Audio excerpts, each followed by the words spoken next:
Hey, Ripple Makers. Years ago, I would get stuck in my head about so many business decisions. The what ifs. What if it doesn't work? What if my launch fails? What if nobody downloads the free resource? What if people judge me? What if I'm not good enough? And I was letting fear run my business decisions. So here's the tough love I wish someone had given me years ago. Just do it. Try it. Whatever it is, put it out there. It's time to stop overthinking, and it's time to stop sabotaging our own business and our own goals by staying stuck in planning mode. Now I get it. That's easier said than done, but it's practice. Leadership is practice. Self-leadership is practice. And being a business owner is practice as well. Over time, I built specific systems into my business that helped me get out of my head, helped me follow through, and today I'm sharing exactly what those are with you. So if you've got a graveyard of unfinished projects or plans and goals and not sure how to start things and follow through, this video is for you. Hey, Ripple Makers, my name is Yannick, and I'm the founder of Ripple Effect Leadership, and I help solo business owners lead themselves first so they can build businesses that work for them and not the other way around. So here's what I know from working with solo business owners. Follow-through struggles are incredibly common. We're juggling all the things. We're the founder. We're managing marketing and sales. We're managing social media. We're dealing with tech issues. We're dealing with a whole bunch of things. And when life gets messy, those plans get derailed sometimes. So that motivation we had on Monday might fall apart by Wednesday afternoon. And most entrepreneurs skip a critical step. Most entrepreneurs skip a critical step. They don't have a simple business plan that connects them back to their goals as well as their values. And this is a super important part of building a business. So if you don't have that business plan, everything feels equally important or equally optional, and we end up scattered instead of really strategic.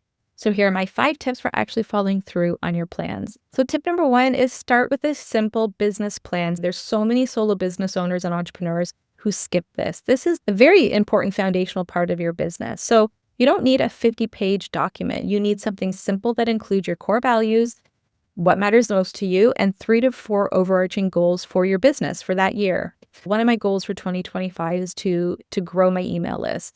Beginning of the year, started off as a little tiny email list sitting at only 400, but my goal this year is to increase it by 120% by the end of the year. So getting it to over 1,000. And a big part of this is actually building out steps to that. So I'm not just throwing spaghetti at the wall. I didn't just set the goal and hope for the best. I've been strategic about what actually moves the needle forward. So I have participated in online bundles.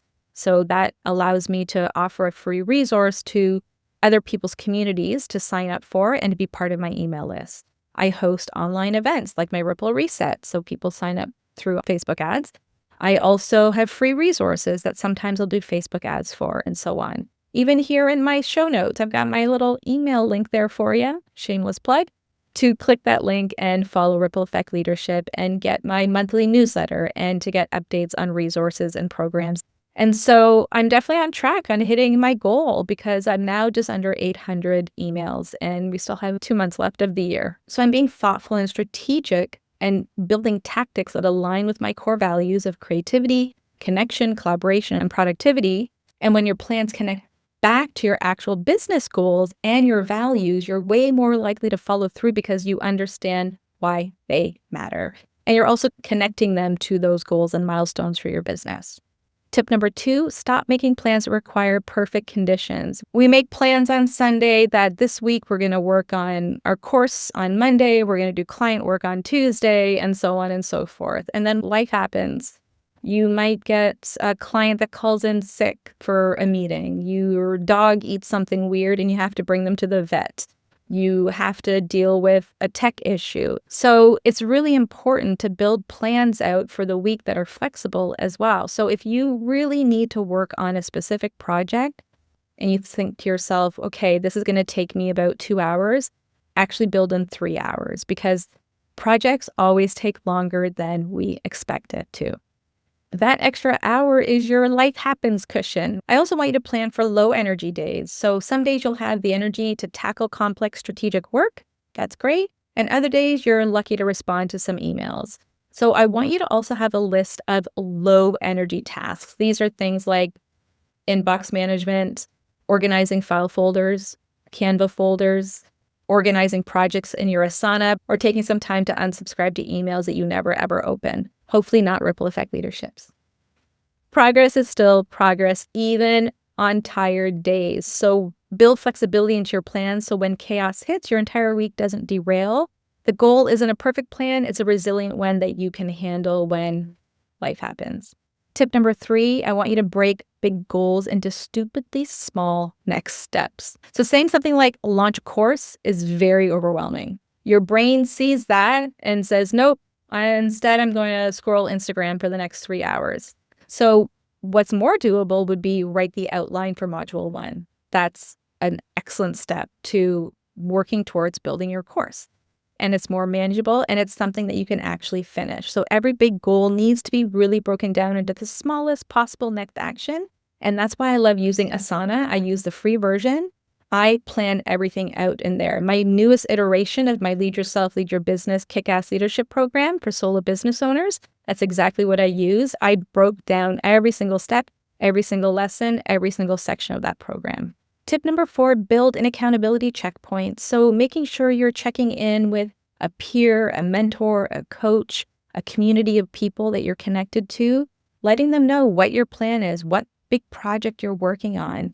Being part of accountability groups or momentum circles is a big part of my signature program because life happens and sometimes our mindset shifts and sometimes we need those gentle reminders that we're kicking ass at what we're doing and just to move forward with our plans. And so making sure that you build that into your schedule of accountability checkpoints is super important as well.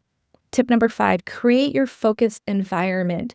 Here's the thing, even the best plan falls apart if you can't actually focus when it's time to focus and execute. So following through really requires setting yourself up for success when you sit down to work. So turning off notifications, email notifications, phone notifications, Slack notifications, whatever the case may be, social media notifications, put your phone away, turn all of that off. Every single ping is pulling you out of deep work and costing you so many minutes of focus time to get back into the zone.